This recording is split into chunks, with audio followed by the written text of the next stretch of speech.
amados irmãos, eu quero ler com vocês novamente os versículos 23 e 24 de João capítulo 4.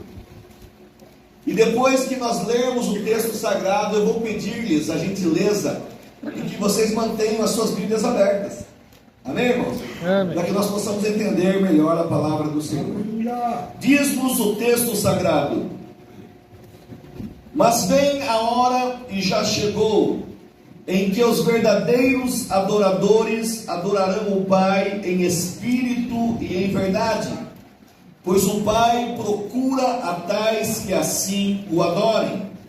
Deus é espírito, e importa que os que o adorem em espírito e em verdade. Amém, irmãos? Amém. Eu percebi que o pastor que me antecedeu orando, ele disse o seguinte: que nós possamos ouvir de Deus aqui nessa noite tudo que Ele quer nos falar, não é verdade? E às vezes o pregador prepara a mensagem, prepara o esboço aqui, e tem muita coisa que está aqui e a gente não fala, e tem muita coisa que não está, mas a gente fala, não é assim, pastor? Porque é o Espírito Santo quem nos dirige a ministrar a palavra de Deus. A nossa parte é orar, preparar o sermão, mas é o Espírito Santo quem dirige a ministração da palavra do Senhor. O evangelista João, ele é um dos mais profundos e teológicos da Bíblia Sagrada. Para quem não sabe, irmãos, o Evangelho de João é o livro mais lido da Bíblia em todo o mundo. Enquanto que Mateus, Marcos e Lucas são chamados os evangelistas sinóticos, porque eles escrevem quase na sua totalidade os mesmos milagres, mas de uma ótica diferente. É por isso que são chamados sinóticos, né? Mateus, Marcos e Lucas. João não é chamado sinótico. Ele é um evangelista que 90% do que está escrito em João você não vai encontrar nem em Mateus, nem em Marcos, nem em Lucas. Às vezes a gente quer procurar o texto, né? Deixa eu procurar lá em Mateus, em Marcos, o texto, mas não tem, porque 90% vai estar somente no Evangelho de João. Enquanto Mateus escreve principalmente aos judeus e apresenta Jesus como Messias, como rei, Marcos escreve aos gregos e apresenta Jesus como servo. Lucas escreve principalmente aos gregos e apresenta Jesus como o homem perfeito. Agora João não, João escreve o seu evangelho universal e apresenta Jesus como o Filho do Deus Todo-Poderoso. E ele diz lá no finalzinho, no capítulo 20, versículo 31 mais ou menos, ele diz: eu escrevi essas coisas para que vocês saibam que Jesus é o Filho de Deus, Ele é o enviado de Deus, e se vocês crerem no enviado de Deus, vocês terão a vida eterna. Então esse é o propósito principal do Evangelho de João.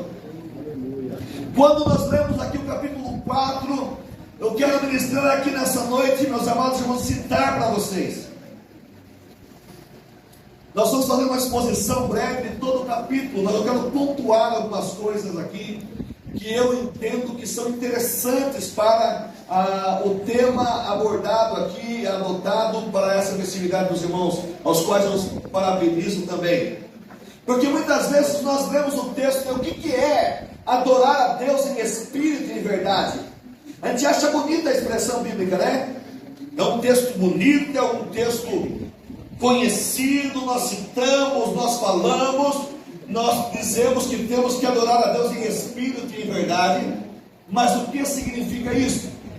E eu quero falar aqui nessa noite 5 razões porque Deus procura verdadeiros adoradores. Percebam que na leitura que nós fizemos aqui, que Jesus está conversando com esta mulher samaritana. E quando Jesus vai abordar o assunto da adoração, ele diz que Deus está procurando verdadeiros adoradores. Deus não está procurando adoração, mas Deus está procurando verdadeiros adoradores. Porque quando Deus encontra verdadeiros adoradores, aí então Ele encontra a verdadeira adoração.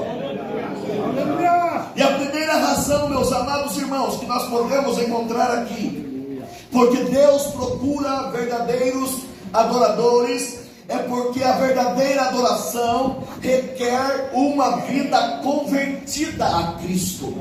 Glória a Deus. Só pode adorar a Deus verdadeiramente, como diz aqui o texto bíblico, aqueles que um dia se converteram a Jesus. Ah, pastor, mas eu conheço fulano, ciclano, que lá de uma denominação, de um segmento, de uma ideologia, que ele canta, que ele exalta, que ele pula, que ele se manifesta. Mas ele está convertido a Cristo? Essa é a pergunta. É o que nós aprendemos aqui no contexto do capítulo 4. Deus está procurando por quê? Porque são poucos. Não é verdade? Porque são muitos é fácil de achar, mas quando Deus procura é porque são poucos. Porque a verdadeira adoração requer uma vida convertida a Cristo. Percebam que aqui no capítulo 4, Jesus convida seus discípulos para atravessarem ali a região de Israel, de Judeia para a Galileia. E a Bíblia diz que aqui João narra o texto dizendo: era-lhe necessário passar por Samaria. Esse é um versículo preferido de muitos pregadores da palavra de Deus. Por que era necessário? Porque Jesus havia marcado um encontro com aquela mulher já antes. Ela não sabia, mas ele que sabe de todas as coisas, o texto bíblico diz: era-lhe necessário passar por Samaria. O caminho da Judeia para a Galileia, ou da Galileia para a Judeia, segundo aqui os estudiosos, havia 3 caminhos. Era possível, depois você vai chegar na sua casa, se não for muito tarde, né? E você vai abrir o seu mapa lá na última página da Bíblia. E você vai localizar ali Judeia, Galileia, Samaria. E havia 3 caminhos para ir da Judeia para a Galileia. A beira-mar, do mar Mediterrâneo, lá no lado esquerdo do mapa. Beirando o mar. Havia o lado direito, que era pela região chamada Pérea, do lado direito do mapa. Mas havia um caminho central que passava por Samaria. Esse caminho de Samaria era pouco usado pelos judeus, porque vocês sabem, e vou comentar rapidamente daqui a pouco, mas esse caminho do centro economizava-se cerca de 25 quilômetros de caminhada. E Jesus se propõe a passar com seus discípulos pelo caminho central. E ele chega na cidade de Sicar. Ele se assenta à beira do poço. Era quase meio-dia. Aquela mulher vem sozinha lá para buscar água. E quando ela chega, Jesus pede para ela o quê? Mulher, dá-me de beber. Jesus estava cansado de beber. Aquela mulher samaritana logo identifica Jesus que era um judeu, porque a roupa era diferente, o proceder era diferente. Os judeus não costumavam passar por ali. E ela fala para Jesus o seguinte: como tu, sendo judeu, me pede de beber a mim, samaritana, água? Aí João narra dizendo: porque os judeus não se falavam com os samaritanos, nem os samaritanos falavam com os judeus. Esta briga, irmãos, era antiguíssima. Este ranço, essa inimizade, pelo menos aqueles que estudam a Bíblia Sagrada sabem que durava mais ou menos 700 anos, ou mais de 700 anos. Quando nós vamos para o Antigo Testamento, há a divisão das tribos do Reino do Sul e do Norte. Jerusalém fica sendo a capital do Reino do Sul, e lá havia o templo. Samaria foi a capital do Reino do Norte. E quando Jeroboão, que foi o rei lá do Reino do Norte, que ele disse o seguinte: agora estamos divididos. Jeroboão de um lado da tribo do sul, que era o filho de Salomão, Jeroboão da tribo do norte, com as 10 tribos. E ele pensou o seguinte: se nós estamos divididos, nós temos que dar um jeito aqui para que o pessoal do Reino do Norte não vá para Jerusalém. O que ele fez? Colocou 2 bezerros lá, um em Dan e outro em Betel. Ele falou: agora é o seguinte, aqui vocês vão adorar a Deus aqui em Dan e em Betel, e não precisa ir para Jerusalém. Aqui já começa, meus amados irmãos, essa divisão de lugar de adoração, essa divisão de inimizade. O tempo passa, o Império Assírio vem conquistando todo mundo, e mais ou menos no ano 722, o que ele faz? Ele leva cativo o reino do norte, que eram as 10 tribos. E o que era o costume dos imperadores assírios fazerem? Eles pegavam o povo, levavam cativo e colocavam um monte de gente na terra, povoava a terra. Gente lá de Sefarvaim, da Babilônia, de Cuta. Você encontra esse texto em 2 Reis, capítulo 17. Então o que acontecia? O inimigo chegava, destruía tudo, levava cativo o povo da terra e deixava um monte de gente misturado lá.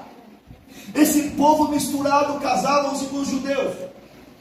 Aí eles vinham com as suas crenças, com a sua espiritualidade, com o seu paganismo, com a sua idolatria. Aqui começa a se formar um povo samaritano. Mistura total. Adoração de bezerro. E o tempo passa. E quando lá o reino do sul é levado cativo pela Babilônia agora, porque a Babilônia domina o mundo, todos sabem. Sobre isso eu estou resumindo.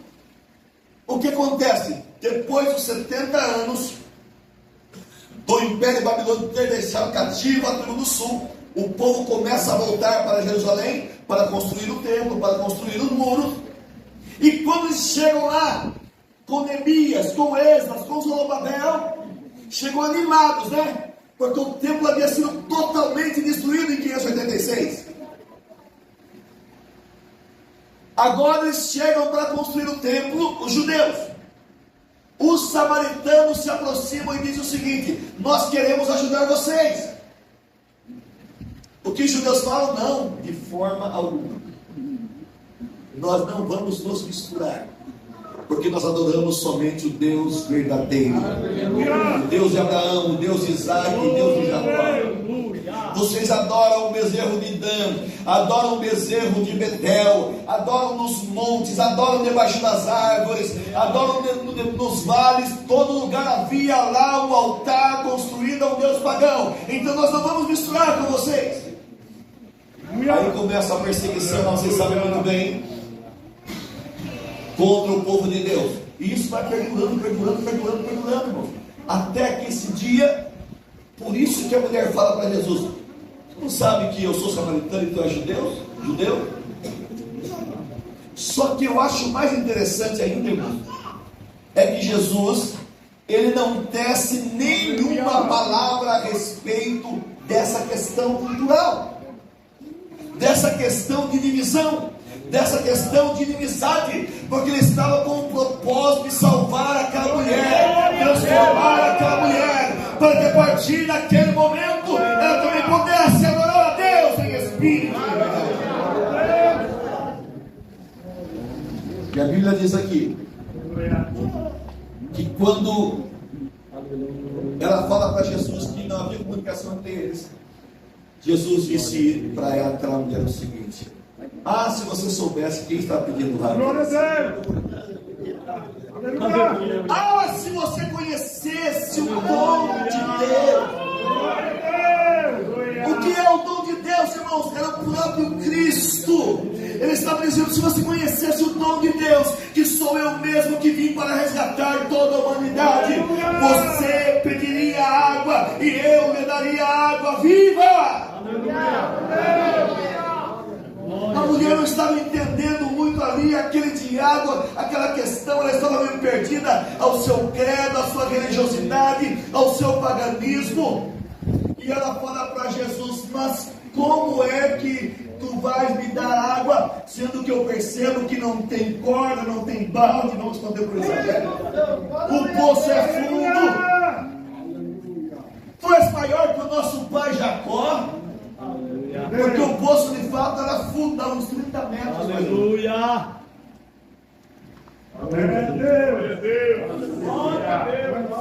Ela estava colocando objeção, mas Jesus continua o diálogo dizendo assim: todo aquele, mulher, que beber dessa água desse poço, ele vai tornar a ter sede. Aleluia! Mas aquele que beber da água que eu lhe der,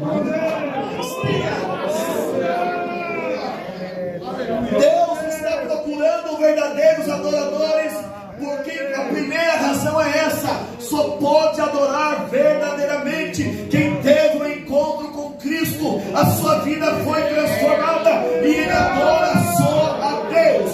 Quantos vieram aqui nessa noite adorar só a Deus? Glórias ao nome do Senhor. Quando Jesus fala isso para ela, ela vai também dar dessa água. Por quê? Em outras palavras, né? Eu venho aqui sozinha meio-dia porque eu não posso vir com as outras mulheres da cidade. Vocês sabem a história. Enquanto as outras mulheres e as pessoas que iam buscar água iam de manhãzinha ou à tardezinha, que era mais fresco, ela ia justamente meio-dia. Aí ela fala para Jesus o seguinte: me dá desta água então, porque eu não quero vir aqui mais nesse horário. Em outras palavras, né? E para que eu também não tenha mais sede. Aí que Jesus confronta aquela mulher e diz: tudo bem, eu posso até te dar essa água, mas primeiramente eu quero que você chame teu marido. O que Jesus estava fazendo, irmãos? Ele estava colocando no coração daquela mulher aquilo que muitos de nós aqui ouvimos a primeira vez quando nós ouvimos o poder do Evangelho de Jesus e nos convertemos a Cristo. Jesus estava confrontando aquela mulher para ver se ela estava querendo de fato beber da água viva. Glória a Deus. Se ela queria de fato converter-se ao Evangelho de Jesus. Aleluia. E o que ela faz? Vamos fazer uma suposição que ela dissesse para Jesus, como muita gente faz, né? Ah, tá certo, então pode deixar que eu vou buscar meu marido. Pegasse um cântaro, que já estava cheio, e fosse embora e deixasse Jesus lá. Não há pessoas que fazem isso para Jesus? É, pastor? Não quer ter compromisso com Jesus, né, pastor?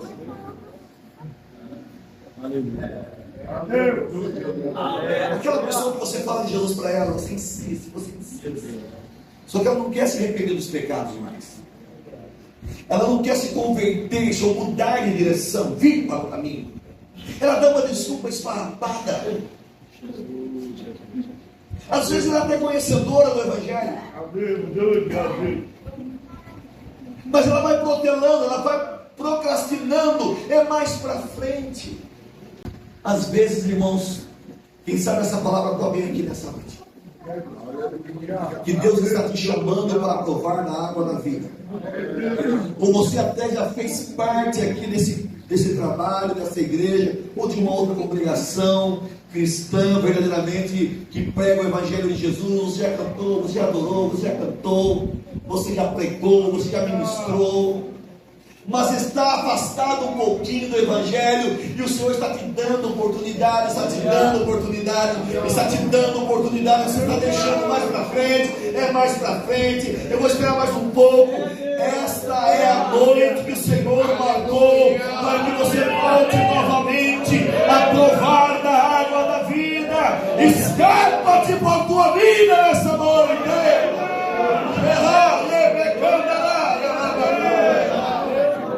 Quando sente a presença de Deus aqui nessa noite, aquela mulher podia muito bem virar as costas para Cristo e voltar para Sicar, a sua cidade. Mas ela confessa para Jesus: eu não tenho marido. Quando alguém fala a verdade, meus amados irmãos, ele está querendo dizer: eu quero mudar de vida, eu quero tomar dessa água viva. Aí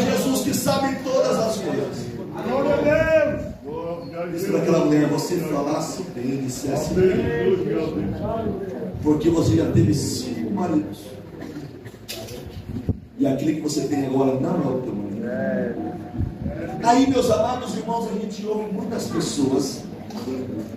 Ela estava com a vida desregrada, estava, mas as pessoas falam que a mulher era adulta, que era prostituta, mas a Bíblia não fala nada disso. Não, pastor? A Bíblia não fala nada disso. Aqui nós aprendemos uma lição também. Meus irmãos até cantaram, parece, hoje aqui, né?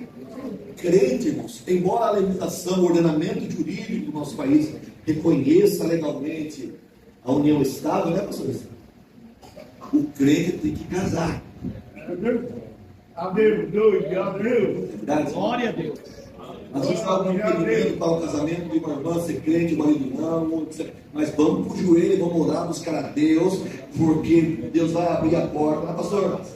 Agora o que Jesus está falando aqui, ó? Você falou bem, porque você já teve 5 maridos. Podemos subentender que os 5 maridos daquela mulher tinham dado divórcio para ela, porque ela fora casada 5 vezes. E chegou o momento que ela pensou assim: eu não vou entrar em nenhum relacionamento mais, porque não dá certo. A Bíblia não diz, vamos conjecturar, não é verdade? Porque 5 maridos já me deram carta de divórcio, então eu não vou casar mais, eu vou me juntar com esse que até agora. Não significa que aquele que estava com ela no momento era marido de outra pessoa. Já vi gente pregar isso. Roubou o marido do outro. Não, a Bíblia não fala nada. Não era marido porque não era casado, entendeu? É diferente, né, pastor Marcelo? O que tem gente pregando que não está na Bíblia, irmãos? É verdade. É verdade, pastor? Que é só misericórdia mesmo, né? Quando você ouvir uma pregação, presta bem atenção e vê se de fato está na Bíblia. Amém, glória a Deus. Paulo, quando faz a segunda viagem missionária, ele passa em Tessalônica, depois ele vai para Bereia, daí ele elogia os irmãos de Bereia e fala o seguinte, lá em Atos 17 é isso: que os irmãos de Bereia foram mais nobres e mais excelentes que os irmãos de Tessalônica, porque os irmãos de Tessalônica tinham preguiça de ouvir a palavra lá, a pregação, e também de conferir, né? Agora os bereanos não. Agora imaginem Paulo pregando, irmãos, e os irmãos conferindo se era verdade. Tá bom para vocês? Quem dera nós, né? Tem que conferir muito mais. Glória a Deus. O que eu quero dizer com isso, não, irmãos? Que aquela mulher falou a verdade para Jesus. Tu és profeta, porque eu não tenho marido. Glória a Deus. Jesus fala, então você está no caminho, né? Falou a verdade. Aleluia. Já teve 5 e não, o que está agora não é teu. Ela fala, Senhor, veja o que és profeta. Para quem não queria nem conversar, nem no começo do copo d'água, né? Pensando que é uma progressão nesse diálogo. Aleluia. E o que acontece aqui, irmãos? Aí, quando Jesus fala para ela a realidade da vida dela, ela muda o assunto para a questão da adoração. Daí que ela fala lá para Jesus: Senhor, eu vejo que és profeta. Nossos pais adoraram nesse monte, que é o Monte Gerizim, e vocês, judeus, adoram em Jerusalém, que é em Jerusalém o lugar onde se deve adorar. Disse-lhe Jesus daí, né, versículo 21: mulher, creme, a hora vem. Percebam que agora, aqui 21, a hora vem em que nem neste monte, nem em Jerusalém adorareis ao Pai.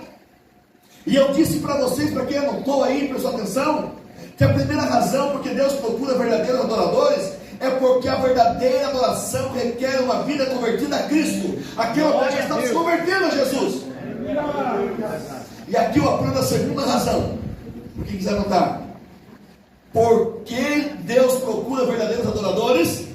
Porque a verdadeira adoração não está restrita a um lugar ou uma circunstância. Jesus estava falando para a mulher: mulher, a hora vem que nem neste monte, em Gerizim estava apontando, e nem em Jerusalém vocês vão adorar o Pai. Mas Jesus não falou também que hora que ia ser. No 21 não, ele falou que a hora ia chegar. Percebam o detalhe da Bíblia que é importante. Mas aí ele fala no 22: vocês samaritanos adoram o que vocês não conhecem, mas nós adoramos o que conhecemos, pois a salvação vem dos judeus. Mas aí no 23 é diferente o texto, ele fala, ó, mas vem a hora, e já chegou. Ele estava dizendo, até hoje, até hoje vocês estavam adorando errado no Monte Gerizim, e os judeus estavam adorando certo em Jerusalém, mas a hora vem e agora, a partir de agora, quantos adoram a Deus aqui? Já chegou em que os verdadeiros adorarão o Pai em espírito e verdade, porque o Pai está procurando aqueles que o adoram assim. Jesus estava dizendo assim, não é no templo de Jerusalém, não é no templo em Gerizim, não é em Israel, não é na Cisjordânia, não é no Iraque, não é no Irã, não é em Sorocaba, não é em Itararé, não é em São Paulo, mas é em qualquer lugar. Isso significa o quê? A adoração em espírito pode ser realizada em qualquer lugar. Jesus estava ensinando aquela mulher aqui, nos ensina também, que não precisava ter uma representação material do lugar da adoração. Aqui também uma apologia contra a idolatria, a defesa da fé que nós professamos e o nosso ritual de culto. Nós não precisamos de um objeto para adorarmos e chegarmos a Deus. É isto que Jesus estava dizendo aqui. Deus é Espírito, e importa que aqueles que o adorem em Espírito e verdade. Dentro do seu próprio Espírito, você adora o Espírito de Deus. A verdadeira adoração não está restrita a um lugar nem circunstância. Agora, quando eu meditei nessa palavra, irmãos, eu comecei a entender o seguinte. Percebam que há pessoas também no nosso dia a dia, né, que só gosta de, abre aspas, adorar, fecha aspas, na igreja. Não é verdade? E ai do pastor se não der oportunidade. Irmãos, eu nasci no Evangelho, então tem que saber que já vi muita coisa, né? Já passei por 50 anos. Não parece, né? A gente viu tanta coisa. Já fui líder de jovens, regente de jovens, vários departamentos, dirigente de avaliação. Tem gente que só gosta de adorar e cantar. Muito fácil. Aleluia. Tem gente que se virar agora, o pastor que eu aqui, o senhor fala conosco. Ai do regente, ai da irmã da regente da circulação, se mudar, quem vai solar o hino? É desse jeito. Arrumou para a cabeça. Bom, já que a irmã vai me tirar do solo, o irmão vai me tirar do solo, porque os irmãos também, né? Então, para mim, acabou o grupo privado. Tirou da regência. Irmãos, eu dou aula na escola dominical há mais de 30 anos. Já fui superintendente mais de 10 anos, 15 anos. Tem gente que só vai ir na escola dominical também quando ele está na liderança. É verdade? Ou quando vai dar aula. Tudo igual, todo lugar, né, irmãos? Deus está falando aqui, amém, irmãos? Amém. Glória a Deus. Quando ele está na diretoria da escola dominical, ele quer que todo mundo venha. Até quem trabalha. Aí quando ele não trabalha, vou descansar agora, vou lavar. É o único dia que eu vou descansar. Todo lugar é a mesma desculpa, irmão. É o único dia que eu vou descansar. Trabalho a semana inteira. É o dia de lavar roupa, passar roupa. Que eu vou ajudar a mulher a fazer faxina na casa. É o dia que eu tenho para ir para o meu rancho. Pescar um pouquinho, tem que me ter um entretenimento também. Isso é organizador. Irmãos, eu tenho que tratar do carro, tenho que ficar com a minha família. Mas Deus está te dando saúde, está te dando emprego, está te dando força. Traga seus filhos para a escola dominical. Eu tenho duas filhas, uma de 24 anos e uma de 12 anos. A mais nova, pastor, foi apresentada na escola dominical. Eu e minha esposa fizemos questão, pastor Luciano, vamos apresentar ela na escola dominical. Porque todo mundo quer apresentar dentro de ceia, né? A igreja está cheia, no congresso, não é errado, só estou fazendo uma comparação.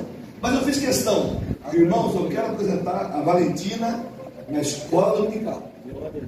E pensa que não falta de escola dominical. Eu acho que ela foi a única de Itarael, quem sabe do estado de São Paulo inteiro, né, que foi apresentada na escola dominical. E eles não vieram comigo hoje, que nós chegamos tarde lá do passeio que eles fizeram lá. Mas o que eu quero dizer com isso, irmãos? Que Jesus estava ensinando aquela mulher e para nós também, que você pode adorar em qualquer lugar que você estiver. Não é verdade? No teu carro, não acontece, às vezes você está estudando indo lá, e a presença de Deus entra lá, você começa a achar que é uma língua estranha. Aleluia! Ô glória! Lavando roupa, lavando louça, fazendo uma caminhada. Eu gosto de caminhada ouvindo pregação, ouvindo louvor, e você sente de repente o Espírito Santo te tomar, as lágrimas descem na face, é a presença de Deus, e você está adorando ao Pai em espírito e em verdade. Deus aqui ô glória! Jesus estava falando o seguinte: não importa o lugar que você estiver, a circunstância que você estiver. O irmão falou de Davi aqui hoje. Davi é o maior exemplo disso, irmão. Adorava no campo, adorava na caverna, adorava no trono, adorava quando estava perseguido dos seus inimigos.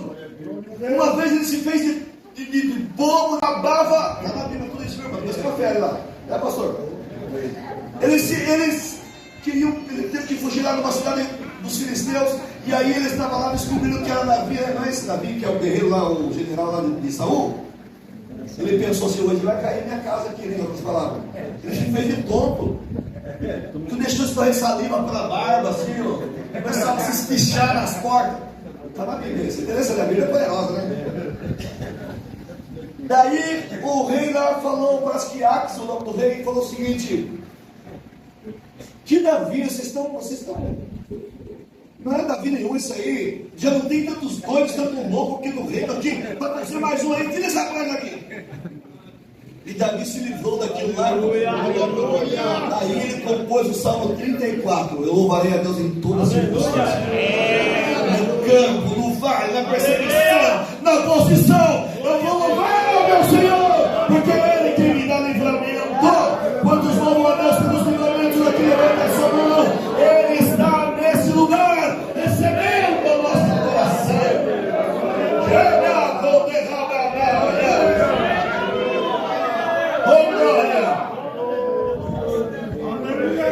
Adora a Deus em espírito. Eu vou repetir, para nós adentrarmos. A primeira razão pela qual Deus procura verdadeiros adoradores é porque a verdadeira adoração requer uma vida convertida a Cristo. Glória a Deus. Segundo lugar, porque a verdadeira adoração não está restrita a um lugar nem circunstância. A tua dispensa está cheia, louve a Deus. Está vazia, louve a Deus. Está enfermo, louve a Deus. Davi às vezes estava com o inimigo na mesa ali, mas ele compunha salmos.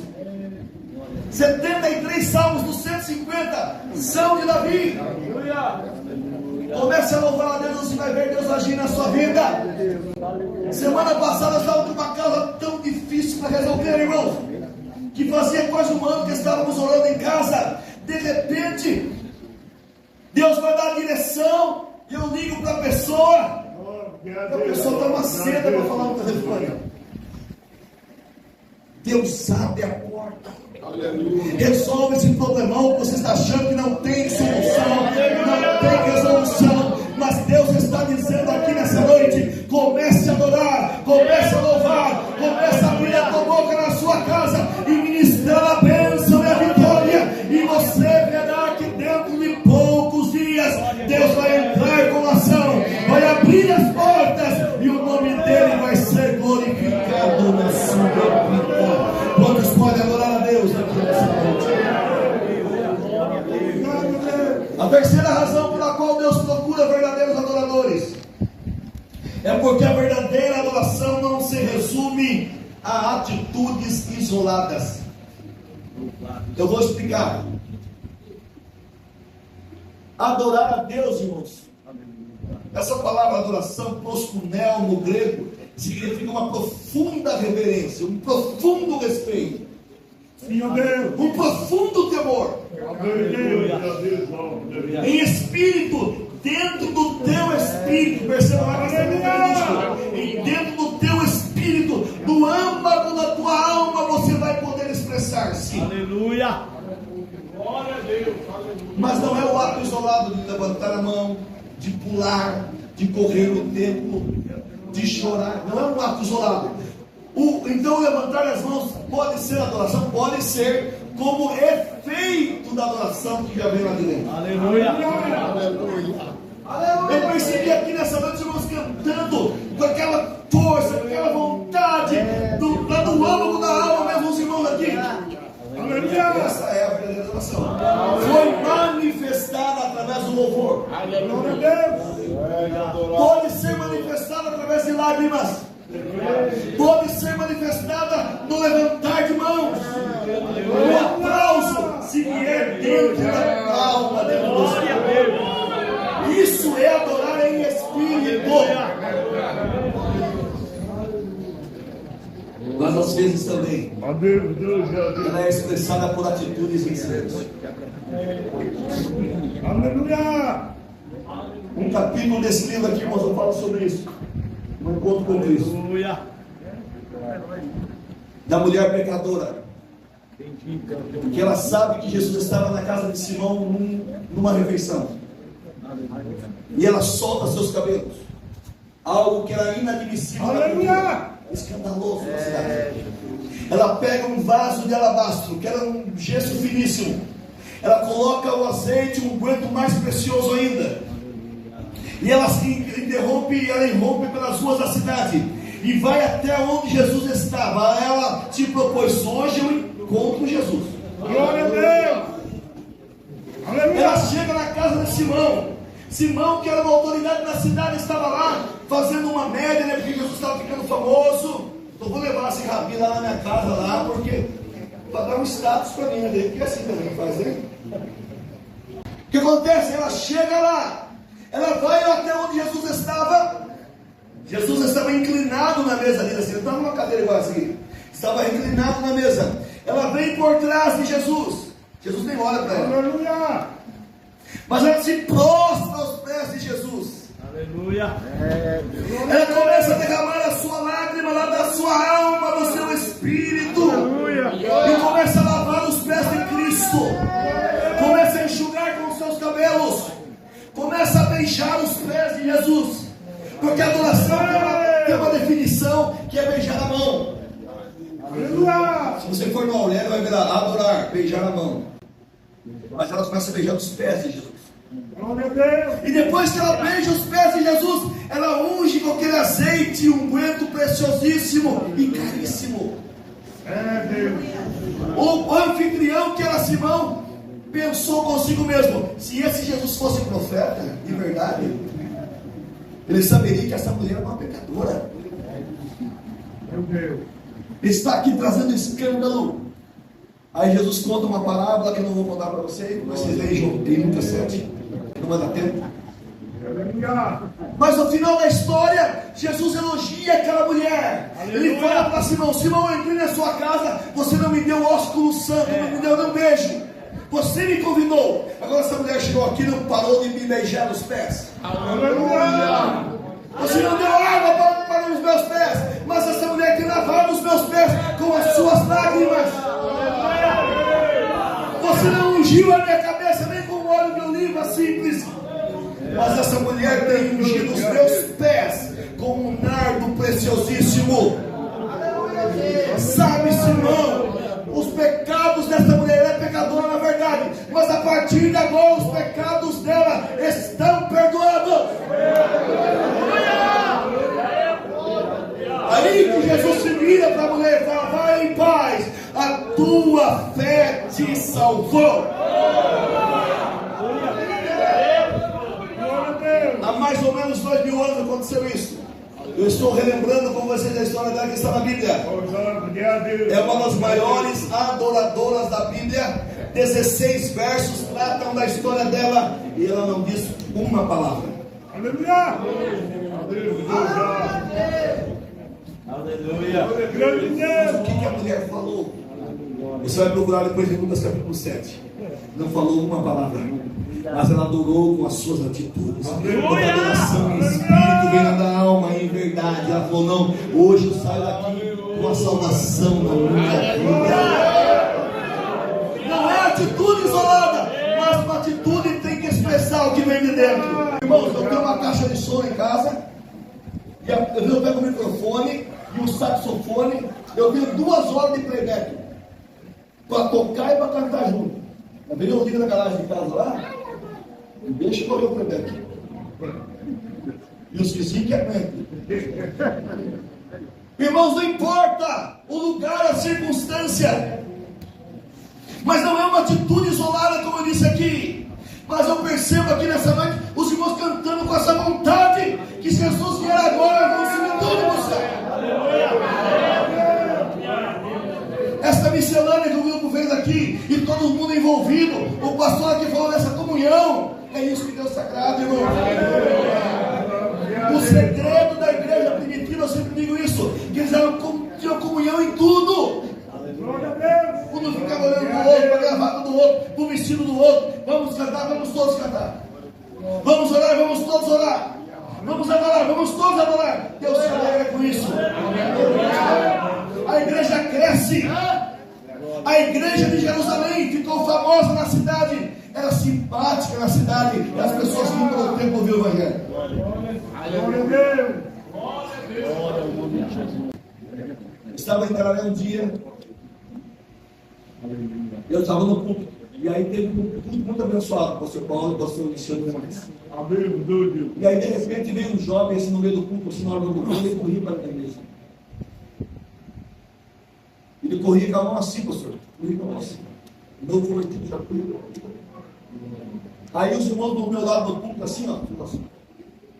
Tem tudo errado, tem tudo errado com ele, não é verdade? Você viu assim, sozinho?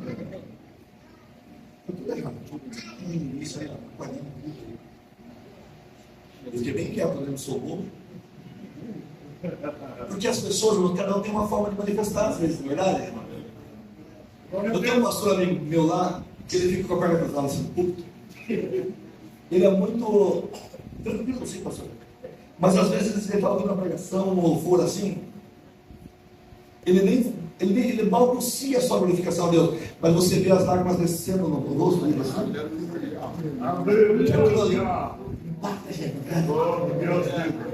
Como você vai falar que aquela pessoa está sentindo Deus?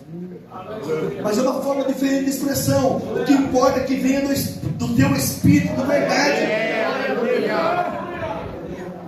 E aquele moço corria, os irmãos do culto criticando aí, falando para mim, ai, quando eu cheguei em casa, o meu sogro, que era um alemão, faleceu faz 2 anos e um pouquinho, alemão, ele era bem secão, você sabe, bem tradicional sogro. Ele falou para mim assim, Agenor, seguinte, sabe aquele rapaz que estava correndo lá na igreja? E onde ele passava assim, agora Deus ia manifestando. Quando é de Deus, irmão, é verdade. O Espírito Santo comunica nesse coração, no coração, no coração. Indica nos nossos corações, não precisa forçar nada. Ele falou para mim assim, aquele moço, à medida que ele corria com a mão daquele jeito, levantada, eu vi uma bola de fogo na mão dele. Ele corria assim, Aleluia. materialmente. Os irmãos do público não estavam dizendo nada, né?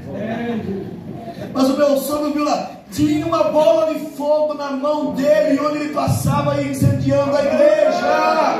Uma expressão de verdade, através do Espírito Santo de Deus, que está habitando dentro do nosso espírito.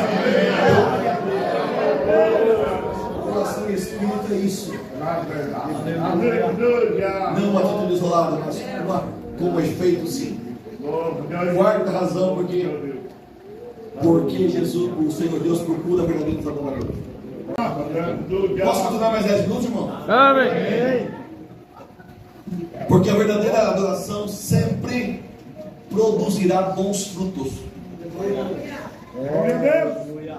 Primeira razão, requer uma vida convertida a Cristo. Segunda razão que Deus procura, porque não está restrita a um lugar nem circunstância. Terceira razão, não se resume a atitudes isoladas. Quarta razão, porque sempre produzirá bons frutos. Aquela mulher encontrou-se com Jesus ali, o que ela fez? Ela deixou o cântaro e foi na cidade. A cidade que ela tinha vergonha da cidade. Ela tinha vergonha porque vinha meio dia no poço, não vinha? Ela foi lá e começou a pregar na cidade inteira, ganhando alma para Jesus. Achei um que contou tudo a minha vida. A cidade não sabia, a verdade sabia, mas ela estava dizendo o seguinte: eu estou falando para vocês que o que vocês sabem, ele não sabia, mas contou para mim, e eu conversei com ele, eu pedi água viva para ele. Porventura não é o Messias que também nós esperamos, porque os samaritanos também esperavam o Messias. Aleluia. E a Bíblia diz que ela traz uma grande multidão para aos pés de Jesus, produzindo fruto, não está? Glória a Deus. Aí que eu falo, irmão, não adianta cantar, pular, se alegrar, se arrebentar, né? Tudo. Eu também não os pulo, às vezes dá vontade, eu não os pulo, sabe? Glória a Deus. E não é errado, não. Se for de verdade, tá? Mas nós temos que produzir bons frutos. Amanhã, hoje é o sábado, tem muita cooperação, mas amanhã, vocês aqui da Vila Malha vai trazer mais gente para ouvir o Evangelho. Glória a Deus. Aleluia. Vou produzir fruto, não é, pastor?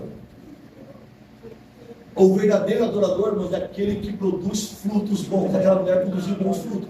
Trouxe a cidade para ouvir Jesus. A Bíblia diz que ela trouxe.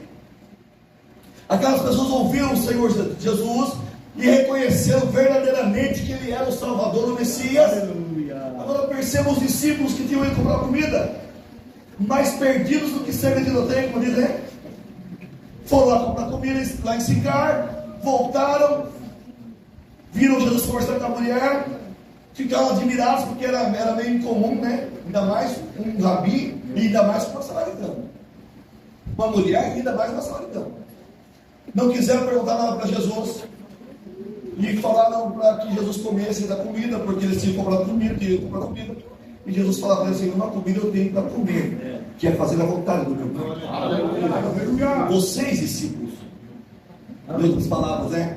Estão falando que falta 4 meses ainda para a ceifa, mas eu quero que vocês levantem os olhos de vocês e vejam aí os campos brancos que estão aí prestes a serem colhidos. O que eram os campos brancos, irmãos? A multidão chegando para ouvir Jesus. A multidão chegando para conhecer o Messias. A multidão chegando para receber salvação. Porque uma mulher havia levado o Evangelho e produzido bons frutos na nossa vida. Os discípulos foram lá no comércio e não falaram nada que Jesus estava por ali. Mas a mulher saiu lá do poço e foi lá na cidade e trouxe as pessoas para Jesus. Você está produzindo bons frutos para Deus, para o reino de Deus? Está trazendo almas para Deus? Lá no seu trabalho, na sua escola, na sua faculdade, aquela pessoa que precisa de um abraço teu e você precisa abraçar e falar que Jesus a ama. Aleluia. Meu Deus. E vou encerrar em último lugar, porque o Senhor Deus procura verdadeiros adoradores. Porque a verdadeira adoração é privilégio de poucos. Aleluia. Se não fossem poucos, não precisava Deus procurar, não é verdade? Meu Deus. Glória a Deus. O verdadeiro adorador precisa estar incluído em todos esses quesitos que eu falei aqui, irmãos. Aquela mulher, ela foi encontrada por Cristo, foi achada por Deus lá no poço de Jacó. Davi foi achado por Deus como um verdadeiro adorador lá no campo. E nessa noite, se Deus estiver procurando aqui verdadeiros adoradores, eu tenho certeza que Deus vai encontrar muitos verdadeiros adoradores. Em espírito, eu repito, porque o teu espírito tem que estar entronizado e entregue totalmente a Deus. Em verdade, por quê? Porque a verdade é o próprio Cristo. Eu sou o caminho, a verdade e a vida. E conhecereis a verdade, e a verdade vos libertará. Se, pois, o Filho vos libertar, verdadeiramente sereis livres. Oh, glória! Glória a Deus. Vamos quero todos irem, quero ver. Guarde essa palavra no seu coração.